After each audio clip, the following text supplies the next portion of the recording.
જે અમુક યોજનાઓ બનાવી એ લોકોને હેરાન કરવા માટેની યોજનાઓ બનાવી. હજી આ 10 દિવસથી પણ ઘણા બધા ગામો એવા છે કે એની અંદર હજી પાણી ભરેલા છે અને ત્યાંના લોકોનું સ્થળાંતર કરેલું ક્યાંક સરકારી સ્કૂલ હોય કે આ રીતે છે.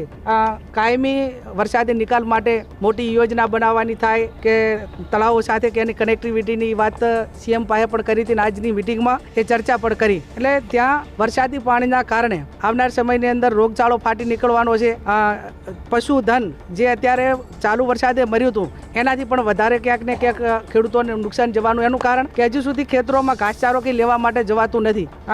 ગવર્મેન્ટ પાસે ઘાસચારાની માગણી કરો તો એમાં પણ કોઈ સંતોષકારક જવાબ નથી. એટલે એ તો ભગવાન ભરોસે સોઈગામ વિસ્તાર આખો તંત્ર અને સરકારે હાથ ઊંચા કરી દીધા. મોટા ભાગે ખાલી મીડિયામાં આવ્યા અને મિટિંગો કરીને લોકોને આશ્વાસન આપ્યા અને તાળીઓ પડાવી. પણ એના પાછળ જે ગંભીરતાપૂર્વક કામ કરી અને આવી કુદરતી આફતમાં સરકારે જે જવાબદારી નિભાવવી જોઈએ, તંત્રએ નિભાવવી જોઈએ, એ ક્યાંક ને ક્યાંક જે પ્રમાણમાં નિભાવવી હતી એ નથી નિભાવી. એ વાસ્તવિકતા છે.